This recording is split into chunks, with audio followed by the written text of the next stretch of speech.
আচ্ছা, জানেন তো আমরা হুচুক ভালোবাসি, আমরা বাঙালি তো। দেখবেন কিছু একটা হলেই সেটাকে নিয়ে আমরা মাতামাতি করতে খুব ভালোবাসি।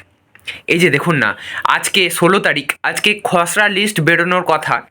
তো খসড়া লিস্ট সবাই চেক করতে চলে গেছেন, কেউ সাইবার ক্যাফেতে চলে গেছেন, কেউ নিজের ফোন দিয়ে চেক করছেন, কেউ বা গ্রামের বা পাড়ার যে একটু ভালো ইন্টেলিজেন্ট বলে মনে হয়, যে একটু ভালো মোবাইল টোবাইল ঘাঁটতে পারে, তার কাছে চলে গেছেন। এ দেখ তো আমার এসআইয়ের নামটা উঠেছে নাকি লিস্টে, আজকে তো লিস্ট বেরিয়েছে। খবরে দেখছেন, খবরে তো বিভিন্নভাবে দেখাচ্ছে কীভাবে চেক করবেন না করবেন। তো আমরা ওই যে বললাম হুচুকে যাত, তো চলে গেছি, এসব কিছু চেক করছি, দেখে নিচ্ছি যে আমাদের নাম আছে কিনা। কিন্তু আমরা আসল ব্যাপারটাই জানি না, যে নাম থাকলেই সব মিটে গেল। অনেকে এই যে নাম দেখছে যে হ্যাঁ আমার নামটা আছে, আমার নামটা বাদ যায়নি, শান্তি। একদমই নয়। কে বলেছে, কে বুঝিয়েছে আপনাকে যে এই লিস্টে নাম থাকলেই আপনাদের সব কিছু একবার শান্তির ব্যাপার, আর কোনো চাপই নেই, আপনাদের নাম উঠে গেল ভোটার লিস্টে, আপনারা বাংলাদেশে যেতে হবে না। হ্যাঁ, অনেকে বলছে, এই হিসাবে আমি বলছি, বিষয়টা বাংলাদেশ যাওয়ার না যাওয়ার এইরকম কিছু নয়, এটা জাস্ট একটা জোক অফ দ্য কন্টেন্ট বলতে পারেন। তো আসল ব্যাপারটা আজকে আমি আপনাদের জানাবো। আপনারা দেখছেন, অনলাইনে চেক করছেন যে আপনাদের নাম ভোটার যে ড্রাফট লিস্ট তাতে রইল কি না, ভোটার ইনফরমেশন যেভাবে চেক করতে বলছে, আপনারা বিভিন্ন খবরের চ্যানেলে দেখছেন, বিভিন্ন ইউটিউব চ্যানেলে দেখছেন, সেইভাবে চেক করছেন, কোনো অসুবিধা নেই, আমারও নেই, আপনারও নেই। কিন্তু আমি বলবো আপনারা সঠিকটা জানুন। চেক করার পরে আপনারা যে শান্তি পাচ্ছেন, সে শান্তি পাওয়ার কোনো জায়গা কিন্তু নেই। যদি আপনারা নির্বাচন কমিশনের নোটিশ দেখেন বা নির্বাচন কমিশন কি বলেছে সেটা জানেন, তাহলে আপনাদের এই শান্তিটা থাকবে না। ভালো করে শুনবেন। নির্বাচন কমিশন বলছে ড্রাফট লিস্ট অর্থাৎ 16 তারিখ, 16ই ডিসেম্বর, আজকে যেটা প্রকাশিত হয়েছে, সেই ড্রাফট লিস্ট যেভাবে দেখছেন না কেন, সেই লিস্টে যদি আপনাদের নাম থাকে তাহলে আপনাদেরও হিয়ারিংয়ে ডাকা হবে। ভাবছেন মাথায় বাজ পড়লো? আমি কি বলছি, উল্টোপাল্টা বলছি? যদি নাম থাকে তাহলেও হিয়ারিংয়ে টাকা হবে? না, আমি একদম উল্টোপাল্টা বলছি না। এটা নির্বাচন কমিশন বলছে যদি আপনাদের এই ড্রাফট লিস্টে নাম থাকে তাহলেও আপনাদের হিয়ারিংয়ে ডাকা হবে। কেন ডাকা হবে? যদি আপনাদের প্রপার কোনো সব কিছু ডকুমেন্ট থাকে, 2002 লিস্টে নাম থাকে, তাহলে ডাকা হবে না। যদি আপনাদের নামে মিসম্যাচ থাকে, আপনাদের তথ্যই কোনো গণ্ডগোল দেখতে পাওয়া যায়, তথ্যই গণ্ডগোল বলতে এই যে কয়েকদিন আগে দেখতে পাচ্ছিলেন খবরের চ্যানেলে যে 5 বছর বয়সে বাবা হয়েছে, 10 বছর বয়সে বাবা হয়েছে, বিভিন্ন রকম ডেটা কিন্তু সামনে আসছিল। তো সেই রকম তথ্যর যদি গণ্ডগোল দেখতে পাওয়া যায় তাহলে আপনাদের হিয়ারিংয়ে টাকা হবে, যে 5 বছর বয়সে কীভাবে আপনি বাবা হয়েছেন দেখান। তো সেই সমস্ত ডিটেলস আপনাদের দেখাতে হবে যে কিভাবে কি হয়েছে, কোথায় গলদ হয়েছে, কোথায় ভুল হয়েছে, আপনার দোষ না নির্বাচন কমিশনের দোষ, কোনো গাফিলতি কোথাও তো হয়েছে। তো সেইটা কে গাফিলতিটা করেছে সেটা আপনাদের প্রমাণ সহ বুঝিয়ে দিতে হবে নির্বাচন কমিশনকে। তো সেই জন্য সবাইকে কিন্তু এই ড্রাফট লিস্টে নাম থাকা মানেই আবার আপনারা ভেবে নেবেন না লিস্টে নাম আছে তারপরে আমাদের হিয়ারিংয়ে ডাকবে, একদমই নয়। লিস্টে সবার নাম থাকবে, যাদের নাম বাদ যাবে, যাদের ডকুমেন্ট আছে, যাদের ডকুমেন্ট নেই, সবার নাম লিস্টে থাকবে। অর্থাৎ যারা এনুমেরেশন ফর্ম জমা দিয়েছে, এনুমেরেশন ফর্ম যদি আপনারা লিখে জমা দেন, উপরের পার্টটা, নিচের যদি পার্ট ফিল আপ না করে জমা দেন, যদি জমা দিয়ে থাকেন অ্যাটলিস্ট, তাহলেই আপনাদের এই ড্রাফট লিস্টে নাম উঠে যাবে। তাহলে বুঝতে পারছেন, সবার নাম থাকবে এই ড্রাফট লিস্টে। ড্রাফট লিস্টে নাম থাকা মানেই এটা নয় যে আপনাদের আর হিয়ারিংয়ে ডাকবে না, উফ বাবা শান্তি, একদমই নয়। হিয়ারিংয়ে আপনাদের ডাকবে যদি আপনাদের তথ্যে গলদ থাকে, নামে মিসম্যাচ থাকে, আপনারা যদি 2002-এর কোনো ডিটেলস আপনারা পুট না করেন, আপনাদের আত্মীয়র নাম, নিজের নাম, যারই হোক না কেন, ওই জায়গাটা যদি ব্ল্যাঙ্ক রেখে আপনারা ফর্ম জমা দেন বা ওই জায়গায় যদি কোনো গলদ থাকে, তাহলে আপনাদের হিয়ারিংয়ে ডাকা হবে। বুঝতে পেরেছেন এবারে কি বললাম? আরও একবার সারসংক্ষেপে বুঝিয়ে দিচ্ছি, ভালো করে বুঝবেন যদি না বুঝতে পারেন। এরকমভাবে কেউ বোঝাবে না। যদি আপনারা ফর্ম জমা দেন, সে সবাই জমা দিয়েছে গোটা পশ্চিমবঙ্গ জুড়ে, যাদের নাম ছিল 2002 লিস্টে তারাও জমা দিয়েছে, যাদের আত্মীয়ের নাম ছিল না তারাও জমা দিয়েছে, যাদের কোনো ডকুমেন্ট নেই, যারা 2002-এর পরে বাংলাদেশ থেকে এসছে বা তাদের কোনোভাবে এই দেশে চলে এসছে তাদের নেই, তো তারাও কিন্তু ভোটার কার্ড বানিয়ে নিয়েছে এবং তাদের বাড়িতে এনুমারেশন ফর্ম গেছে, তো তারা ফর্ম ফিল আপ করে জমা দিয়েছে। ফর্ম ফিল আপ করে জমা দেওয়া মানেই তাদের নাম এই ড্রাফট লিস্টে উঠবে। বোঝাতে পেরেছি? তাহলে সবার নাম মোটামুটি ড্রাফট লিস্টে উঠে যাচ্ছে।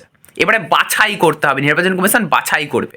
তো বাছাই করার জন্য কি করবে, নির্বাচন কমিশন দেখছে যাদের দেখছে তথ্যই গলদ রয়েছে বা নামে ভুল রয়েছে বা যারা কোনো ডিটেলস দেয়নি 2002 সালের, তাদের কোনো আত্মীয়র জায়গাও ফাঁকা রেখেছে, আবার নিজের জায়গাও ফাঁকা রেখেছে, অর্থাৎ 2002-এর কারোর নাম দেখাতে পারেনি, তাদের বাড়ি বাড়ি হিয়ারিংয়ের নোটিশ যাবে যে আপনারা বুঝিয়ে দিন যে কেন আপনাদের 2002 সালের লিস্টের নাম ছিল না। তো সেই জন্য আপনাদেরকে 11টা ডকুমেন্ট নির্বাচন কমিশন চেয়েছে। তো নির্বাচন কমিশন এটা প্রথমেই যে নোটিশ দিয়েছে তাতেই বলে দিয়েছে যে 11টা ডকুমেন্ট দেখাতে হবে। তো 2002-এর যদি লিস্টের নাম না থাকে এবং যদি আপনাদের বাড়িতে হিয়ারিংয়ের নোটিশ যায়, তবেই আপনাদের এই 11টা ডকুমেন্ট দেখাতে হবে। আচ্ছা, 11টা ডকুমেন্ট দেখানোর কী কী ডকুমেন্ট দেখাতে হবে এগুলো আপনারা অনেকেই ভুলে গেছেন। তো আমি বুঝিয়ে দিচ্ছি যে কোন কোন ডকুমেন্ট, 11টা ডকুমেন্টে আমি বলে দিচ্ছি এই ভিডিওতে। তো প্রথম ডকুমেন্ট বলা হচ্ছে এখানে এনি আইডেন্টিটি কার্ড, যে কোনো identity card, pension payment order issued to regular employee, pension of any central government বা স্টেট গভর্নমেন্ট বা পিএসইউ, মানে যদি আপনি সরকারি বা বেসরকারি সংস্থায় কাজ করতেন আগে ভারতবর্ষে, তো তার যে পেনশন যদি কোনো ডকুমেন্ট থেকে থাকে, আইডি কার্ড থেকে থাকে, তাহলে সেটা আপনারা শো করতে পারেন আপনার ভারতে থাকার এবং ভারতীয় নাগরিকত্ব পাওয়ার জন্য ডকুমেন্ট হিসাবে। বোঝাতে পেরেছি? এবং ভোটার লিস্টের নাম রাখার জন্য। তো এটা গেল একটা। এবারে একটা বলার পর দুটো বলতে গিয়ে আমার একটা কথা মাথায় আসছে, আপনারা হয়তো ভাবছেন যে কত সালের দেখাতে হবে। এবারে সালটাও নির্বাচন কমিশন বলে দিয়েছে। যদি আপনাদের 1987 সালের আগে জন্ম হয়, তাহলে শুধুমাত্র 1987 সালের আগের যে কোনো ডকুমেন্ট শুধু আপনারই দেখাতে হবে, আর কারোর দেখানোর দরকার নেই পরিবারের। যদি 1987 থেকে 2004 সালের মধ্যে জন্ম হয়, তাহলে আপনার নিজের ডকুমেন্ট দেখাতে হবে যে আমি 1987 থেকে 2004-এর মধ্যে জন্মেছি বা আমি ভারতে ছিলাম। নিজের ডকুমেন্ট তো দেখালেনি, উপরন্তু আপনার বাবার ডকুমেন্টও দেখাতে হবে বা মায়ের ডকুমেন্ট, দুজনের মধ্যে একজনের ডকুমেন্ট দেখাতে হবে যে এত সালের মধ্যে, 2004 সালের মধ্যে আমি ভারতে ছিলাম, তার বাবার ডকুমেন্ট কী রয়েছে এবং নিজের ডকুমেন্ট কী রয়েছে। বুঝতে পেরেছি? এবার 2004-এর পরে যাদের জন্ম, তাদের নিজেরও দেখাতে হবে, বাবারও দেখাতে হবে, মায়েরও দেখাতে হবে যে আমি ভারতে ছিলাম, 2004-এ আমার জন্ম, আমার বাবা মাও ভারতে জন্মেছে, সেই সমস্ত কিছু কিন্তু ডিটেলস দেখাতে হবে। বোঝাতে পেরেছি? তাহলে বুঝতে পেরেছেন সাল নিয়ে আর কোনো গণ্ডগোল রইল না। বেশ, এবারে দেখুন যে দ্বিতীয় যে ডকুমেন্টের কথা বলা হচ্ছে সেটা হচ্ছে any identity card certificate document issued in India by government, local authority, bank, post office, LIC, PSU, মানে ব্যাঙ্ক, পোস্ট অফিস, পিএসইউ দ্বারা যদি কোনো আইডেন্টি কার্ড, সার্টিফিকেট কিছু যদি আপনার, ধরুন এলআইসিতে আপনি এলআইসি করেছিলেন 1987-এর আগে বা 1987-এর পরে, তো আপনার জন্মের আপনি প্রমাণপত্র দিতে চাইছেন, তো সেক্ষেত্রে আপনি দেখাতে পারেন যদি কিছু থেকে থাকে যে আমার পোস্ট অফিসের এই ব্যাংকের বই হয়েছে বা পোস্ট অফিসের বই হয়েছে এত সালে, কোনো সাল লেখা থাকে যে বইটা কবে হয়েছে। তো কোনো সার্টিফিকেট যদি থেকে থাকে, ফিক্সড ডিপোজিট করেছিলেন তার সার্টিফিকেট রয়েছে, কত সালের সার্টিফিকেট, সেই সমস্ত কিছু যদি থেকে থাকে তাহলে আপনারা সেটা কিন্তু অ্যাজ এ প্রুফ দিতে পারেন, সেটা কিন্তু মান্যতা পাবে। বেশ, এবারে 3 নম্বর হচ্ছে বার্থ সার্টিফিকেট। স্বাভাবিক ব্যাপার, জন্ম শংসাপত্র যদি আপনাদের থেকে থাকে তাহলে আপনারা সেটাও কিন্তু শো করতে পারেন। তারপর হচ্ছে পাসপোর্ট। পাসপোর্ট তো অলরেডি সবসময়ের জন্য ভারতীয় নাগরিকত্বেরই প্রমাণপত্র। তো পাসপোর্ট যদি থেকে থাকে তাহলে আপনি ভারতীয় হিসাবে কিন্তু গণ্য হয়ে গেলেন, কারণ পাসপোর্টের সময় কিন্তু বিভিন্ন ক্ষেত্রে বিভিন্ন রকমভাবে সমস্ত কিছু জাজ করা হয়। তো সেই জন্য পাসপোর্ট কিন্তু একটা আপনি ভারতীয় তার প্রমাণ হিসাবে মানা হয়। এরপরে ম্যাট্রিকুলেশন, মানে মাধ্যমিকের বা কোনো এডুকেশনাল সার্টিফিকেট, মানে আপনি পড়াশোনা করেছেন সেই রকম কোনো সার্টিফিকেট আপনি দেখাতে পারেন যে আপনি ভারতীয়। আবার এখানে বলা হচ্ছে 5 নম্বর গেলে, এবারে 6 নম্বর পার্মানেন্ট রেসিডেন্স সার্টিফিকেট। যদি পার্মানেন্ট রেসিডেন্স সার্টিফিকেট আপনাদের থেকে থাকে তো সেটাও আপনারা দেখাতে পারেন। ফরেস্ট রাইট সার্টিফিকেট, যদি ফরেস্ট রাইট হয় না যে ফরেস্ট সব নিলামে দেয়, সেই সমস্ত কিছু ফরেস্ট রাইট যদি সার্টিফিকেট থাকে তাহলে কিন্তু সেটাও আপনি দেখাতে পারেন। তারপরে ওবিসি, এসসি, এসটি সার্টিফিকেট যেটা শংসাপত্র হয়, সেই শংসাপত্র যদি আপনাদের থাকে পুরনো তাহলে কিন্তু আপনারা সেটা দেখাতে পারেন। সাল আর আলাদাভাবে বলছি না, একটু আগেই বলে দিলাম কত সালের মধ্যে কাদের জন্ম হলে তাদেরকে কত সালের জিনিস দেখাতে হবে। বোঝাতে পারছি? তো সাল অনুযায়ী আপনারা বুঝে নেবেন। তো এইগুলো কিন্তু ডকুমেন্ট হিসেবে আপনারা দেখাতে পারেন, এটা নির্বাচন কমিশন বলছে। এরপরে আরও বলছে ন্যাশনাল রেজিস্টার অফ সিটিজেন্স, এইটা একটা সার্টিফিকেট, এটাও কিন্তু দেখাতে পারেন। Family register of citizens, family register যদি থাকে তাহলে সেটাও আপনারা দেখাতে পারেন। তারপরে any land house allotment certificate by government, পর্চা, দলিল, এই সমস্ত কিছু আপনারা দেখাতে পারেন। তাহলে 11টা কিন্তু আমি লিস্ট বলে দিলাম। এই 11টার মধ্যে যে কোনো আপনাদের যে ডকুমেন্ট যদি থেকে থাকে তাহলে আপনারা কিন্তু সেটা শো করতে পারেন। যখন হিয়ারিংয়ে ডাকা হবে আপনাদের, তখন কিন্তু হিয়ারিংয়ে আপনাদের এই সমস্ত ডকুমেন্ট দেখাতে হবে। যদি দেখাতে পারেন তাহলে আপনাদের নাম ফাইনাল ভোটার লিস্টে থাকবে এবং আপনি একজন ভারতীয় বলে গণ্য হবেন। ফাইনাল লিস্টে ভোটার লিস্টের নাম থাকা মানে আপনাদের ভোটার কার্ডটা বেঁচে গেল, নাহলে কিন্তু আপনাদের ভোটার কার্ড বাতিল হয়ে গেল। যদি আপনারা হিয়ারিংয়ে ঠিকমতো ডকুমেন্ট না দেখাতে পারেন তাহলে কিন্তু আপনাদের ভোটার কার্ড বাতিল হবে। বোঝাতে পেরেছি? তাহলে এই ভিডিও থেকে কি বুঝলেন? এই ভিডিও থেকে আপনারা সাফ বুঝলেন যে আজকে যে লিস্টটা বেরিয়েছে 16 ডিসেম্বর, এই লিস্টে যাদের যাদের নাম রয়েছে তারা আপনারা দেখেই একটা আস্থা পাবেন না যে হ্যাঁ আমাদের নাম লিস্টে উঠে গেছে আর কোনো চিন্তা নেই, এরকম কিন্তু নয়। লিস্টে নাম থাকলেও আপনাদের হিয়ারিংয়ে ডাকা হতে পারে যদি আপনাদের কোনো তথ্যই গলত থাকে, তাহলে সেটা আমি আগেই বুঝিয়ে দিয়েছি।